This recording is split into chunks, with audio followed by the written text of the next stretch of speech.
Shalom, sahabat-sahabat Offset. Apa kabar? Damai sejahtera untuk kita semua. Hari ini kita akan berbicara tentang diabetes. Untuk lebih jelasnya, kita akan bicara dengan Dr. Ani, seorang dokter internis penyakit dalam. Kita ikuti obrolan dengan Dr. Ani yang luar biasa dan mantap.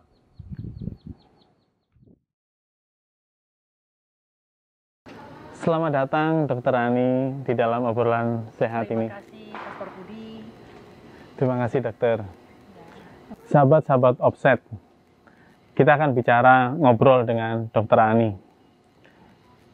Dokter, kira-kira apa ya dokter ya penyakit diabetes itu dokter? Oke, mungkin untuk awalnya dipahami, diabetes itu adalah kondisi di mana gula darah tubuh kita kelebihan. Nah, hal ini bagaimana kita tahu terdeteksi ya? Awalnya mungkin seseorang akan mengalami gejala sering merasa haus, jumlah frekuensi kencingnya bertambah, ya, atau sering merasa lapar. Ya, bila ada tanda-tanda itu, kita harus ada was-was, ada masalah apa dengan tubuh kita. Yang paling simpel adalah mengecek gula darah. Itu yang pertama dulu, supaya bisa tahu apakah ada masalah atau tidak. Kalau kita mengecek gula darah dokter ya, kira-kira berapa ukurannya dokter untuk mengecek gula? Jadi misalnya kita mengecek gula darah, bagaimana dikategorikan itu sudah termasuk diabetes atau belum? Ya.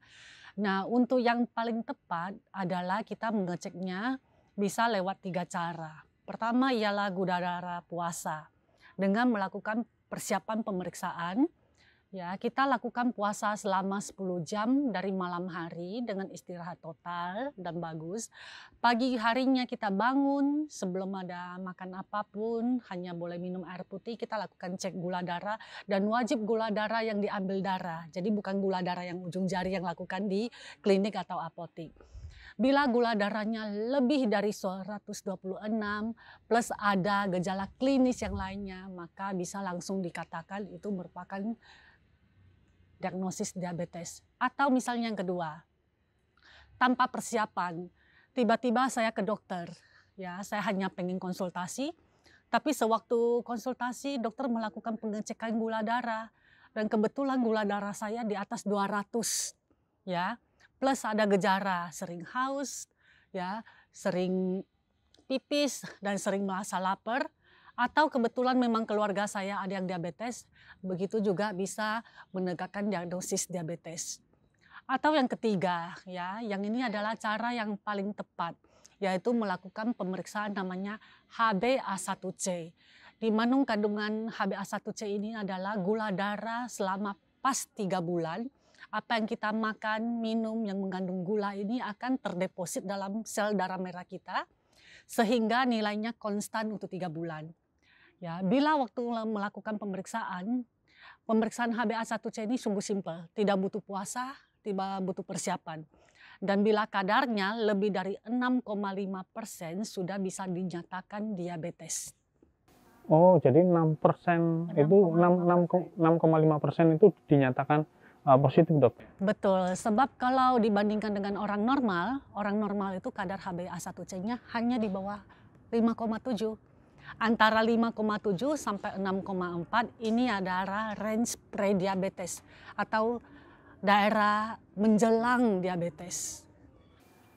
Dokter, kira-kira terapi apa untuk penderita diabetes yang baik dok? Oke. Pada pasien diabetes, pertama kali bukan berarti langsung seseorang dokter akan memberikan advice untuk medikamentosa atau obat-obatan. Ya, tapi dokter akan menggali lebih dalam lagi masalah diabetes pasien ini. Bila gula darahnya itu yang nilai tinggi sekali, misalnya gula darah sewaktu sudah nilainya di atas 300 atau nilai HbA1c-nya sudah nilai di atas 8, berarti kita harus mengambil langkah. Tetapi bila nilai gula darahnya itu baru permulaan 6,5, 6,7 HbA1c-nya, nomor satu yang kita lakukan adalah lifestyle changes. Bagaimana pola hidupnya, pola makannya, ya, apakah ada kegiatan olahraga rutin. Nah, itu dulu yang kita gali, baru kita bisa masuk untuk terapi yang lebih maksimal, ya. Kalau seandainya penderita diabetes ini tidak olahraga rutin, dokter, apakah harus olahraga rutin dan olahraga apa yang kira-kira baik bagi penderita diabetes? Jadi begini, sebagai seorang dokter penyakit dalam, tentu semuanya berpegang pada bahwa diabetes itu punya 4 pilar yang harus kita lakukan. Ya, pertama, pasien harus kita edukasi dulu. Bukan pasien datang, oh ya nilai gula Bapak di sekian, saya kasih obat 1, 2, 3 macam. Tidak, ya. Kita pendekatan secara pribadi dulu ke pasien tentang pola hidupnya, aktivitasnya, dan pola makan semuanya. Setelah itu, kita harus juga menilai kegiatannya, perencanaan makan. Ya, harus kita ajarkan. Nah, sebagai dokter saya tidak pernah menyatakan bahwa ada makanan yang total tidak boleh. Ya, melainkan bagaimana kita mengatur frekuensi dan porsi makanan. Itu yang perlu diubah. Baru selanjutnya kita tentang kontrolnya bagus apa tidak, ya, lakukan pengecekannya dan lainnya. Yang terakhir baru kita pikirkan kategori medikamentosa, apa yang cocok untuk pasien ini, obat-obatannya, itu yang dinilai. Oke, dokter. Kira-kira yang tadi itu, dokter, untuk olahraga, dokter, yang olahraganya olahraga apa, dok? Olahraga kita sesuaikan dengan usia dan kondisi fisik pasien, itu penting sekali. Pasien diabetes dengan kondisi usia muda, aktivitas fisiknya yang masih aman, silakan. Ya, yang paling dasar minimal 10.000 langkah sehari. 10.000. Nah, sedangkan kalau pada kondisi pasien yang obesitas, sebab banyak sekali pasien diabetes yang obesitas, ya.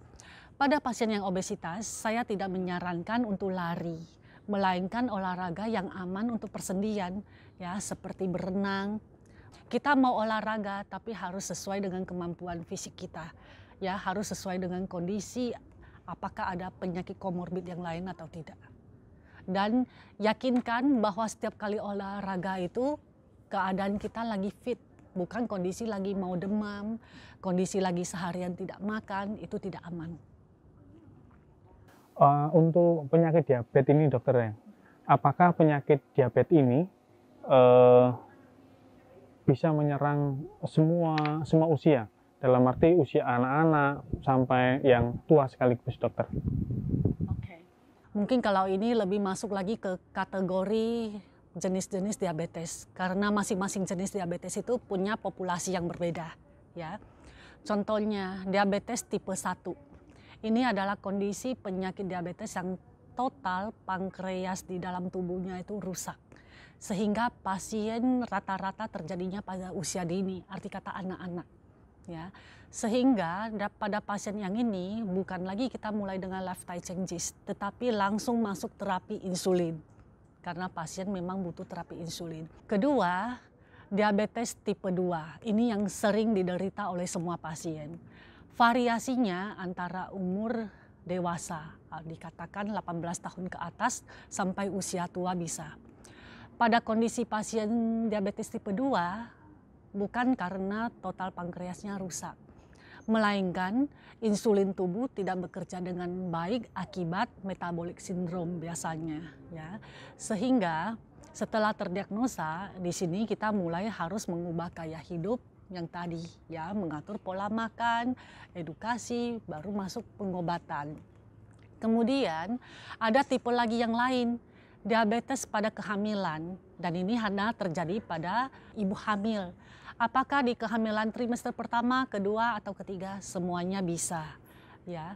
Terutama mereka yang mempunyai latar belakang keluarga dengan diabetes. Sehingga pada pasien yang pada ibu hamil disarankan penilaian gula darahnya itu secara 3 bulan sekali untuk mencegah atau mencari tahu adanya diabetes gestasional. Dokter, apa faktor penyebab penyakit diabetes dan bagaimana cara mengobati penyakit tersebut? Diabetes sendiri kembali lagi bahwa itu adalah gangguan gula darah. Ya, gangguan gula darah ini bisa karena kekurangan insulin, bisa juga akibat insulin yang tidak bekerja dengan baik.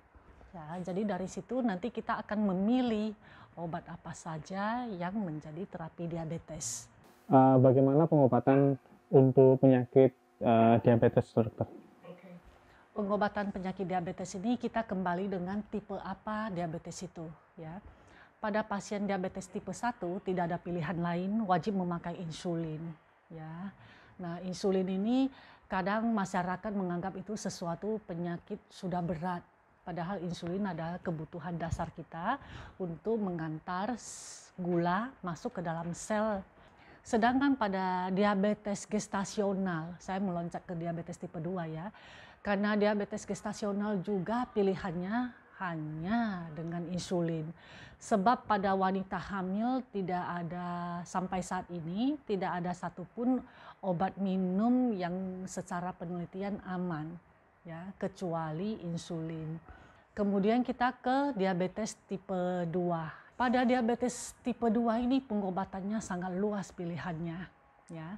Tapi kita harus ingat bahwa terapi bukan hanya berdasarkan obat, ya. Kembali dulu tadi, cek gula darah secara berkala, baru kita pilih obat-obatan mana yang cocok untuk pasien. Sehingga sebagai klinisi, dokter akan menyeleksi pasien itu cocok dengan obat yang mana. Bagaimana dengan ini, dokter? Ada pasien tadi dikatakan pasien yang memakai insulin ya. Kalau dia sudah memakai insulin, apakah dia akan memakai insulin seumur hidup, dokter? Mungkin pertama saya harus menghilangkan dulu mitos. Pasien selalu tanya ke saya, dokter saya pakai insulin, saya ketergantungan loh. Ya, insulin kalau pasiennya tidak suntik, dia tidak merasa pengen. Ya, dia tidak merasa saya harus butuh, berarti itu bukan ketergantungan, tapi kebutuhan. Ya, penyakit butuh obat untuk mengobati. Itu dulu yang harus dimengerti pasien, sehingga mereka bisa dengan tenang mau menjalankan terapinya. Bila gula darahnya mulai terkontrol atau HbA1c-nya ada perkembangan lebih bagus sejauh terapi, maka kita boleh pertimbangan yang tadinya memakai insulin menjadi tidak pakai insulin, kembali ke obat minum. Kecuali beberapa pasien yang wajib insulin. Pasien dengan sakit penyakit ginjal yang tidak bisa dengan obat minum lagi, pasien dengan penyakit hati kronik yang tidak bisa obat minum lagi, dua ini wajib memakai insulin selamanya. Memakai insulin, tetapi kulitnya tidak bisa, dokter. Kulitnya jadi merah itu, dokter. Itu apa sih faktor yang menyebabkan kulit itu memerah itu, dokter? Lokasi suntik insulin itu diberikan banyak pilihan. Boleh di bagian lengan atas, ya, boleh di sekitar pusar kita dengan patokan 3 jari. 3 jari samping kiri kanan pusar, 3 jari atas bawah pusar, sehingga mempunyai lokasi yang luas. Atau bagian paha, bagian luar paha, bagian dalam paha, ataupun boleh di bagian bokong.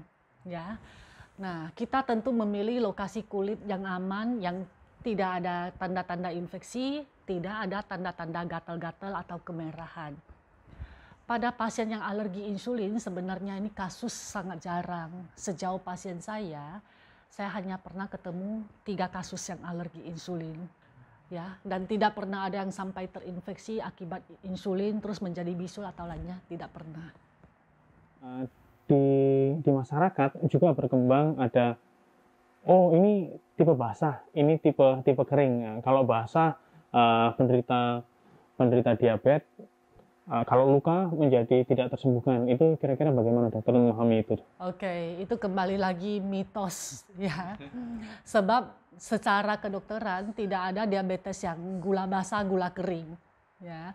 Yang ada itu pembagian diabetes tipe 1, 2, gestasional, dan yang tipe lainnya. Nah, kenapa pada beberapa pasien ada yang luka cepat sembuh, ada yang luka susah sembuh, itu tergantung bakatnya pasien.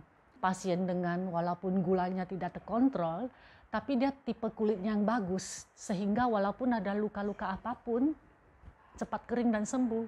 Jadi bukan karena dia gula kering dan gula basah. Oh, jadi itu hanya sekedar mitos ya dokter ya? Tapi itu menjadi favorit pertanyaan pasien. Ketika penderita diabetes, itu terkadang ditandai dengan mata itu kayak semacam proses ke glukoma dokter. Jadi menjadi kabur dan sebagainya. Apakah itu benar itu dokter ya? Mungkin saya langsung masuk ke tentang komplikasi diabetes ya, karena penyakit di mata itu adalah akibat diabetesnya ya. Nah, apakah diabetes ini menyebabkan glaukoma atau katarak? Untuk glaukoma sendiri, kadang pada beberapa pasien bisa. Sedangkan katarak memang dipermudah terjadinya pada kondisi pasien gula darah diabetes yang tidak terkontrol. Untuk penderita diabetes yang sampai koma ya dokter ya, itu bagaimana memahami itu dokter? Okay. Ya, nah ini merupakan satu topik yang penting sekali untuk para pendengar ya, sebab sering pasien merasa bahwa saya diabetes, berarti saya wajib minum obat, suntik obat rutin setiap hari, apapun kondisinya. Padahal bukan dalam kondisi apapun, ada kecuali-kecualinya. Ya, banyak pengalaman, terutama pasien orang tua. Bangun pagi belum sarapan, yang penting ingat minum obat. Jadi dia minum obat, habis minum obat, mungkin sibuk-sibuk di dapur, mungkin sembahyang, nantilah sarapannya, ternyata kecapean pengen tidur. Begitu tertidur sampai siang pun tak akan bangun. Karena apa? Obatnya sudah bekerja sangat efektif sampai gulanya drop. Keluarga ketakutan, saya bangunkan orang tua, nenek saya tak bisa bawa ke UGD.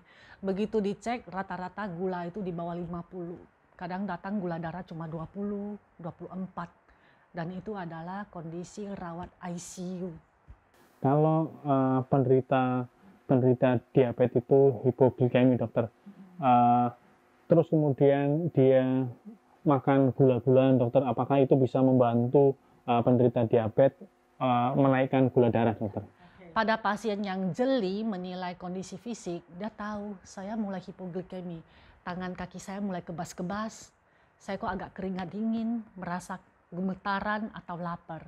Kalau dia cukup mengerti, segera makanlah permen, bukan permen yang sugar free ya, permen betul yang beras gula murni, atau tidak butuh teh manis. Pasien suka, dok kami harus kocok teh manis dulu ya. Tehnya buat apa? Kita nggak butuh teh, kita butuh gulanya.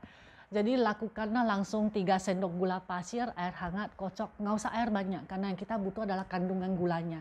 Kalau kondisi sadar, bisa lakukan pertolongan pertamanya itu dengan minum manis paling mudah. Jangan tunggu makan besar. Makan besar harus cerna dulu, ya. Gula murni dulu, gula pasir, permen, itu dulu yang dilakukan.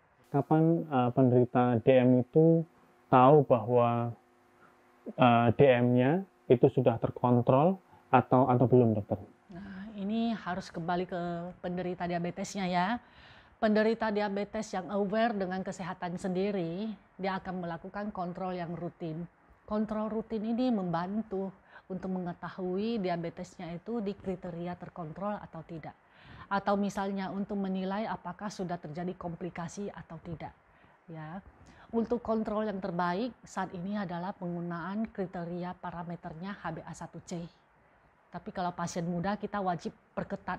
Untuk apa? Pada pasien muda kita mau mencegah komplikasi. Sedangkan pada pasien tua mungkin sudah terjadi komplikasi dan dokter memilih yang kenyamanan pasien. Begitu. Apa ada efek samping dokter ya bagi penderita diabetes yang mengkonsumsi obat terus-menerus dokter? Oke. Mungkin pertanyaan orang awam begini. Dokter, saya minum obat diabetes 3 tahun, ginjal saya rusak loh. Belakangan pinggang saya pegel-pegel. Itu favorit lagi pertanyaan. Tidak ada hubungan sangkut paut pinggang pegel-pegel dengan ginjal. Itu pertama yang harus ketahui. Kedua, tidak ada obat diabetes satupun yang menyebabkan ginjal rusak. Harus mengerti, ya. Ginjal rusak adalah akibat murni komplikasi diabetes. Ada pandangan di masyarakat, kalau seandainya orang itu makan banyak, maka minum obat. Nah, tapi kalau seandainya makan sedikit, nggak perlu minum obat. Apakah terutama bagi penderita diabetes, dok? Jadi begini, kita harus melihat dulu kategori obat diabetes apa yang pasiennya minum, ya. Ya, sebenarnya harus mengerti dulu bahwa dosis obat semakin besar berarti untuk kriteria pemakaian obatnya semakin aman. Dosis obat yang semakin kecil berarti obatnya itu kriteria keamanannya semakin pendek. Wajib pula kita mengetahui pola makan pasien, mana yang pola paling besar. Ya, the bigger lunch, ya, the bigger meal. Misalnya saya makan pagi, siang, malam. Cenderung saya makan siang lebih besar. Oke, kita akan indikasikan untuk obat yang efek kerjanya kuat itu di siang hari. Tapi kalau misalnya pasien yang sukanya makannya malam yang lebih banyak, pagi siangnya sedikit, kita pindah ke malam. Jadi harus menyesuaikan jumlah makanannya pasien. Ya, begitu pula insulin. Insulin itu juga disesuaikan dengan kondisi jumlah makanan. Apa konsekuensinya kalau mereka ini terlambat melakukan pengobatan? Oke. Pada yang terlambat pengobatan ataupun yang dalam pengobatan tetapi tidak kontrol dengan baik, tentu terjadi komplikasi. Ya, komplikasi seperti yang tadi sudah kemukakan, bisa mengenai pembuluh darah besar, bisa pembuluh darah kecil, bisa komplikasi akut, bisa komplikasi kronik. Saya mungkin menggarisbawahi bahwa pasien diabetes diobati ataupun tidak diobati tetap terjadi komplikasi. Yang bedanya adalah saat komplikasinya itu munculnya kapan.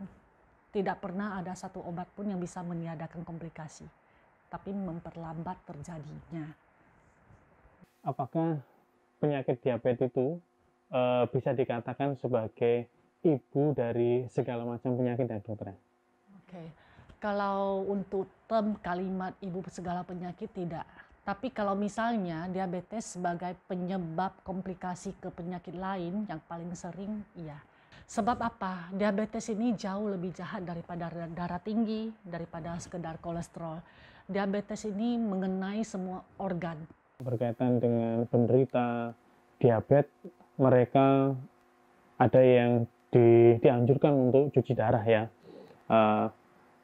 Kira-kira penderita diabetes yang dianjurkan untuk cuci darah itu karena apa itu dokter? Oke, jadi kembali lagi bahwa diabetes mengenai semua pembuluh darah. Ginjal adalah pembuluh darah kecil sebagai komplikasi. Nah, kalau sudah masuk ke stadium 5 cuci darah, pada pasien diabetes berarti dia akan seumur hidup cuci darah. Tidak mungkin lagi saya cuci darah, nanti saya sembuh dari diabetes, saya kembali menjadi pasien normal, tidak. Untuk penderita diabetes dok, kira-kira diet apa yang terbaik bagi mereka? Oke, ya, makanan adalah anugerah Tuhan ya, Pastor ya. Jadi sejauh ini tidak ada makanan yang tidak boleh ya. Aturlah pola makan yang betul-betul sesuai kebutuhan kita. Saya kerja kantoran sesuai kalori seorang yang kerja kantoran. Saya kerja berat hari-hari lapangan atau saya seorang atlet yang butuh ekstra energi, kita sesuaikan untuk yang ekstra energinya. Kalau untuk buah-buahan dokter, apakah semua buah-buahan itu bagi penderita diabetes itu cocok dokter? Oke. Ya, buah-buahan ini kategori yang cukup menarik ya. Jadi untuk kategori buah-buahan yang mengandung hanya air dan gula dengan serat sedikit, kita konsumsi terbatas. Tapi kalau misalnya buah yang mengandung seratnya tinggi, gulanya minim seperti buah apel ya, buah melon yang belum terlalu mateng ya, pisang yang belum terlalu mateng ya, jambu biji yang putih jarang terlalu manis ya. Nah, itu aman untuk kita konsumsi. Begitu. Jadi ada pilihan-pilihannya, bukan kategori tidak boleh, tapi membatasi. Saya pernah mendengar bahwa penderita diabetes ada juga kemungkinan untuk diamputasi. Kira-kira bagaimana memahami ini dokter? Oke. Jadi kata amputasi ini merupakan momok pada pasien. Kebanyakan karena luka awalnya adalah samping kuku. Begitu ada trauma kecil menjadi lesi untuk masuknya kuman. Kuman masuk, pembuluh darah pasien diabetes yang tidak baik, luka menjadi cepat berkembang dan tidak sembuh. Ya, begitu kami periksa, foto ronsen, infeksi sudah kena ke tulang. infeksi ke tulang, tidak ada pilihan lain, wajib diamputasi. Nah, amputasi sebatas mana? Apakah sebatas fotoronsen? Bukan. Amputasi adalah berdasarkan pembuluh darah sampai sejauh mana bagus. Apakah ada kemungkinan mereka ini bisa sembuh, dokter? Pastor, ya, ada yang menanyakan, nanti kalau saya sudah amputasi, saya diabetes sembuh tidak? Atau saya minum obat lama, diabetes saya sembuh tidak? Ya, bisa dikatakan tidak ada istilah sembuh untuk pasien diabetes. Tapi ada beberapa gejala seperti sembuh dari diabetes, terutama pada pasien ginjal. Terkesan kita tidak membutuhkan obat yang lebih banyak, bahkan total lepas obat. Nah, itu artinya ginjal bermasalah, bukan sembuh. Jangan ada kata senang dulu, itu ginjal lagi wanti-wanti menunggu kapan saatnya akan masuk tahap cuci darah. Mungkin dokter ada pesan-pesan khusus bagi masyarakat atau bagi para sahabat offset ini terkait dengan diabetes ini, dokter? Ya, jadi buat para sahabat offset, ya, diabetes bukan untuk ditakuti, tapi harus kita kenali dan kita tata dengan baik. Kalau kita menjadi penderita diabetes, kita berobatlah dengan rutin. Saya akan mengingatkan anak-anak saya, pola hidup mereka mulai jaga dan lakukan screening. Sehingga kita sama-sama bergerak untuk menjadi yang lebih baik, mencegah terjadinya diabetes baru yang lebih banyak. Untuk yang sudah sakit diabetes bisa terkontrol lebih baik, mencegah komplikasi yang datang terlalu cepat. Itu yang saya mau pesankan kepada para sahabat offset. Terima kasih banyak Dokter Ani yang telah memberikan ilmu yang luar biasa bagi para sahabat offset. Saya yakin dan percaya apa yang sudah Dokter Ani sampaikan sungguh sangat berdaya guna, bermanfaat bagi semua saja yang mendengarkan obrolan sehat ini. Dan akhirnya ketika saudara para sahabat offset ini mempraktekkan di dalam kehidupan apa yang sudah Dokter Ani katakan, pasti Anda akan tetap sehat dan sehat. Dan sekarang kita akan lanjutkan dengan menyanyikan kidung pujian.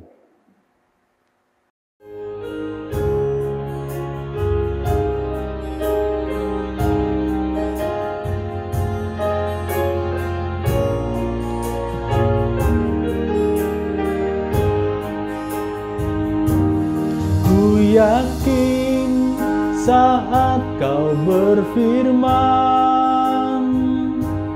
ku menang saat kau bertindak. Hidupku hanya ditentukan oleh perkataanmu. Ku aman karena kau menjaga. Ku kuat karena kau menopang. Hidupku hanya ditentukan oleh kuasa-Mu.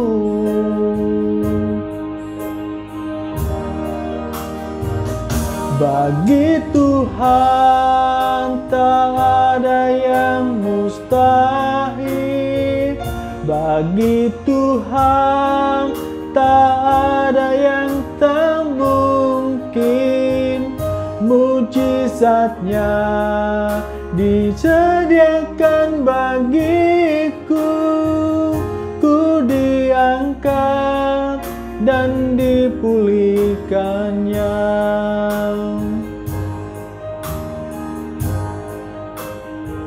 Saudara-saudari yang terkasih,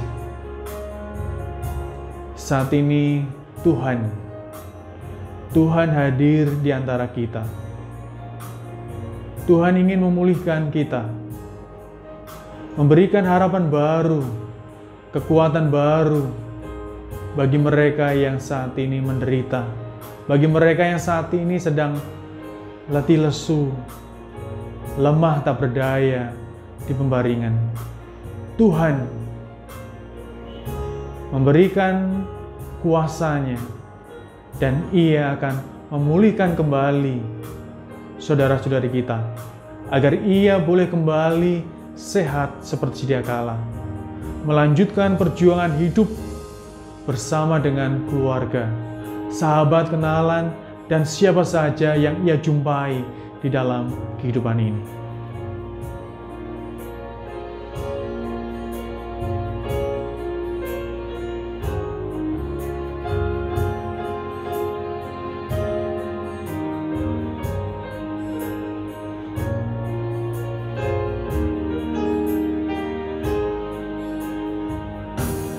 Ku aman karena Kau menjaga, ku kuat karena Kau menopang. Hidupku hanya ditentukan oleh kuasa-Mu.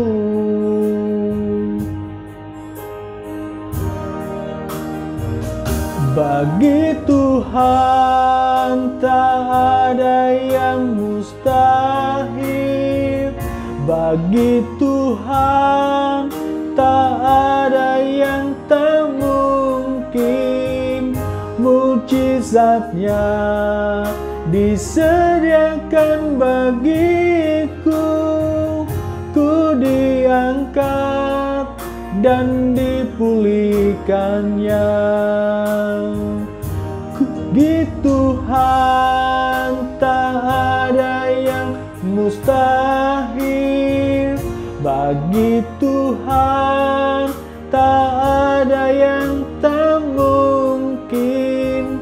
Mujizat-Nya disediakan bagiku, ku diangkat dan dipulihkannya. Ku diangkat dan dipulihkannya. Ku diangkat dan dipulihkannya.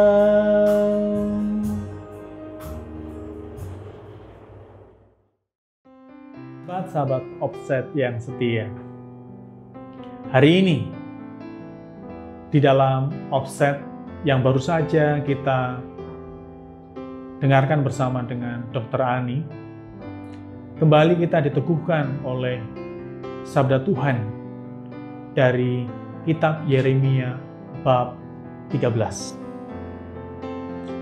Beginilah firman Tuhan kepadaku, pergilah membeli ikat pinggang lenan, ikatlah itu pada pinggangmu, tetapi jangan kau celupkan di dalam air. Maka aku membeli ikat pinggang seperti yang difirmankan Tuhan, lalu mengikatkannya pada pinggangku. Sesudah itu datanglah firman Tuhan kepada aku untuk kedua kalinya bunyinya, ambillah ikat pinggang yang telah kau beli dan yang sekarang pada pinggangmu itu. Pergilah segera ke sungai Efrat untuk menyembunyikannya. Di sana di celah-celah bukit batu. Maka pergilah aku lalu menyembunyikannya di pinggir sungai Efrat yang diperintahkan Tuhan kepadaku. Sesudah beberapa waktu lamanya, berfirmanlah Tuhan kepadaku, pergilah segera ke sungai Efrat, mengambil dari sana ikat pinggang yang kuperintahkan kau sembunyikan di sana. Maka pergilah aku ke sungai Efrat, lalu aku menggali dan mengambil ikat pinggang itu dari tempat aku menyembunyikannya. Tetapi ternyata ikat pinggang itu sudah lapuk, tidak berguna untuk apapun. Saudara-saudari yang terkasih, ketaatan adalah suatu yang mudah untuk diucapkan, tetapi sulit untuk dilaksanakan. Di dalam refleksi saya, ketaatan kerap kali dihubungkan dengan kesediaan untuk membuka pikiran, membuka hati untuk mendengarkan orang lain, dan juga mendengarkan Tuhan, seperti yang dilakukan Yeremia. Orang disebut sebagai pribadi yang taat kalau ia bersedia untuk mendengarkan. Demikian pula sebaliknya, tidak taat, pembangkang, dan pemberontak kalau ia tidak mau mendengarkan. Misalnya, seorang penderita diabetes datang kepada seorang dokter. Ia menceritakan riwayat sejarah diabetesnya, dan dokter memberikan nasihat kepadanya agar mengurangi segala macam karbohidrat.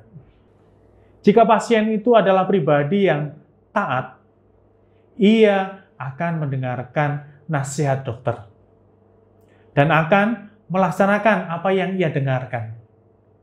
Akan tetapi, jika ia adalah pribadi yang tidak taat, pribadi pemberontak dan pembangkang, ia akan mengabaikan nasihat dokter dan tidak mungkin melaksanakannya karena ia tidak tahu apa yang harus dilakukannya.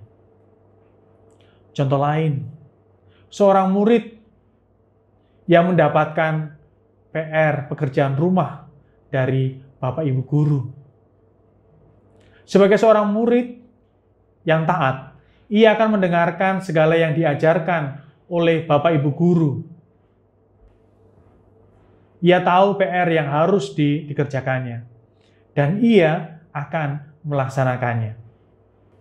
Dan juga bagi para remaja, kalau para remaja ini, mereka ini taat kepada orang tua, mendengarkan apa yang dinasihatkan oleh orang tua, mereka akan selalu melakukan nasihat-nasihat orang tua. Dari contoh-contoh ini, kita bisa mengatakan bahwa ketaatan selalu dihubungkan dengan kesediaan untuk membuka hati, pikiran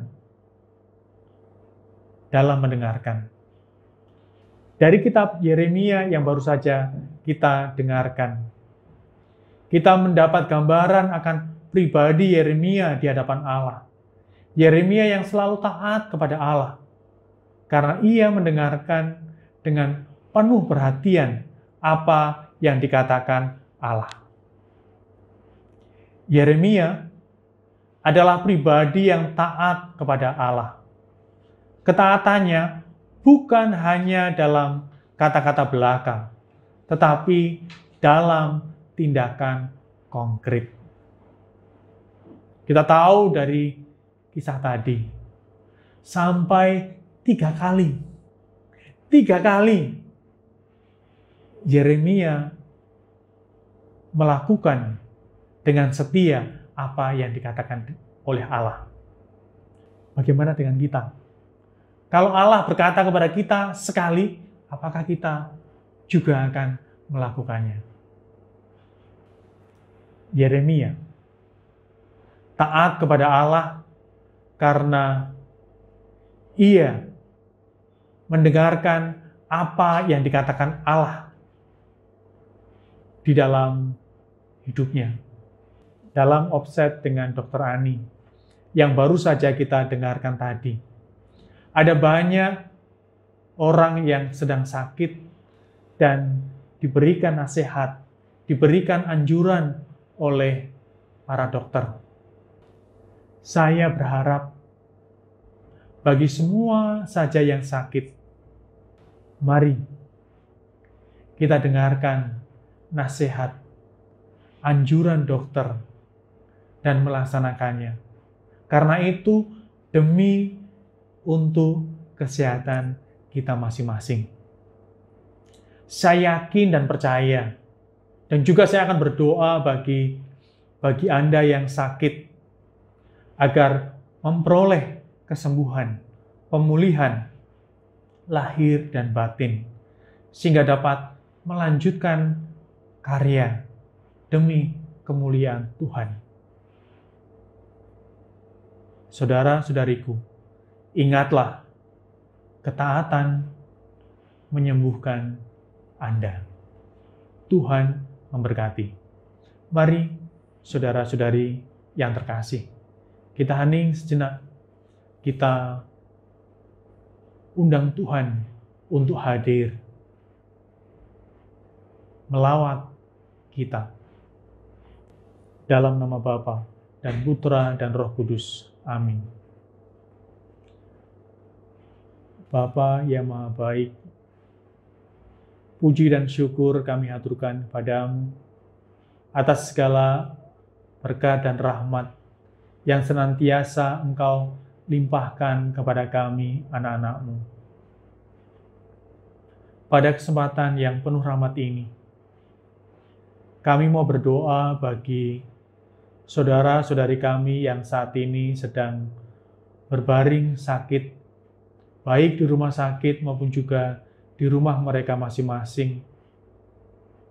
Baik yang sakitnya sementara maupun juga tak tersembuhkan. Kiranya Engkau sendiri yang hadir, meneguhkan, menguatkan, dan juga memberikan harapan bagi saudara-saudari kami ini, agar mereka boleh melanjutkan perjuangan hidup mereka bersama dengan keluarga. Kami juga berdoa bagi siapa saja yang terlibat di dalam proses penyembuhan, baik para dokter, perawat, dan juga keluarga. Kiranya Tuhan Engkau sendiri memberikan kesabaran kepada mereka, dan juga memberikan kepada mereka kemampuan untuk memberikan treatment yang terbaik bagi saudara-saudari kami ini, agar akhirnya mereka memperoleh kesembuhan, baik fisik maupun juga rohani mereka. Tuhan, kami percaya bahwa bagimu tidak ada sesuatu yang tidak mungkin. Segalanya mungkin bagimu.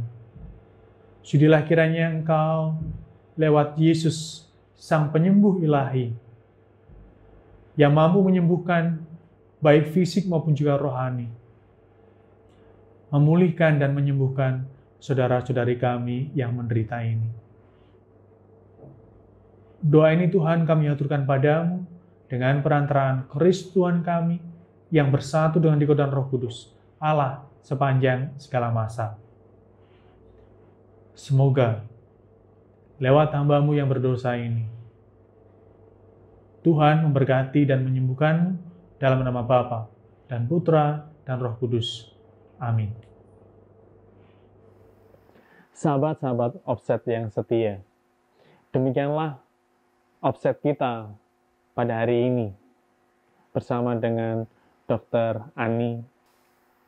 Tonton terus Offset yang lainnya. Terima kasih, Tuhan memberkati kita semua.